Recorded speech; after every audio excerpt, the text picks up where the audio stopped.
Mark, I sense that the offensive line has struggled the last 2 weeks more than it has probably I've seen you in a while. Can you address that and what's happening?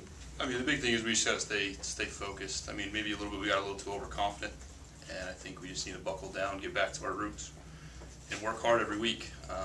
We just buckle down and play football and give Cookie those holes that he needs to break away and get those big gains.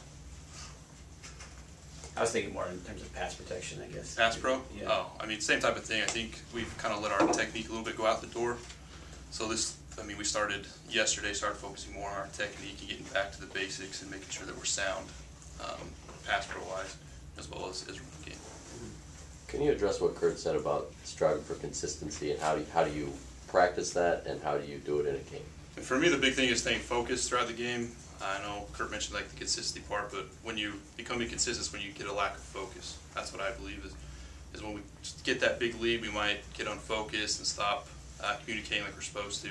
So I think the big thing for us we need to do is buckle down and stay focused on the goal and not let the score or anything else get in our way. Is that the challenge? I mean, of what derails you when it comes to focus, I guess? I mean, I think focus kind of get overconfident, like I mentioned a little bit, kind of the score. Yeah, you're thinking you're going good, and you kind of stop looking at those little details that the D's doing, and kind of don't communicate as well, like I mentioned, and that kind of falls off, and you're not as focused as before. So we need to keep the urgency up, and not get too comfortable, I guess, with what's going on in the game. Mark, it's easy to maybe lose that focus when you're playing at Valpo or even in Albany, even though they're nationally ranked now. But when you're playing two of the top teams in the country, how can you get comfortable? I mean, the big thing is, I mean, like Kurt mentioned before, is getting in that rhythm. When you get in that type of rhythm, it's easy to stay focused, and even easier to keep going how you're going. I know for me, when we run the ball and we're consistently moving the R's and stuff, it's easy to stay focused and stay on top of what they're doing and seeing those little details like I mentioned. Andrew missed last week's game. I mean, you got a new guy in. Did that hurt you guys at all, or did Kyle do okay? I think Kyle did a good job. I mean, he graded out pretty well. So, I mean, he stepped up when we needed to. We needed him to, and I think he did a pretty good job.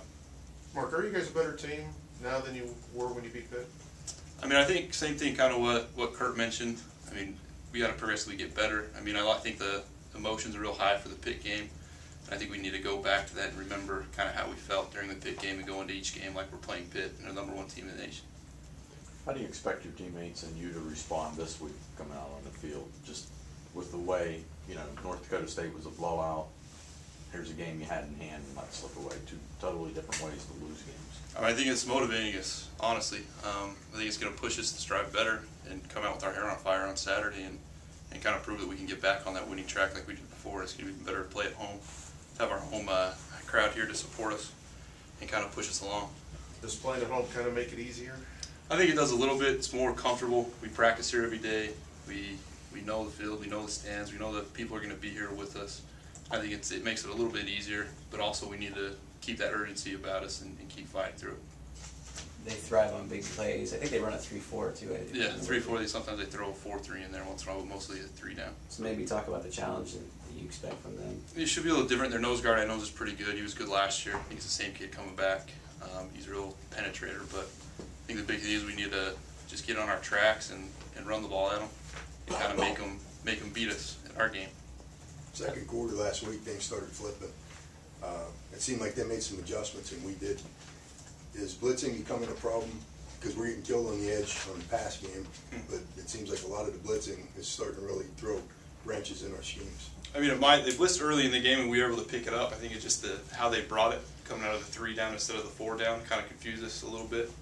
But this week we're not going to miss any little detail about that. That's for sure. We're going to go and over prepared for anything they can bring at us. Is this almost, Mark, where you guys are approaching this maybe from this, I don't know, from training camp? You said you guys are going back to fundamentals, if I could say that. I mean, is that the way you guys are approaching this? Just I mean, for me personally, that's kind of how I'm doing it. I need to get back to where I was before, like going into Pitt, and just stay focused and able to kind of pick up on those little things and stay technically sound. Can you, not to keep going back to the loss, but can you describe the feeling after in the locker room? Does that still sit with you, you know, as you prepare for this week's game and moving forward?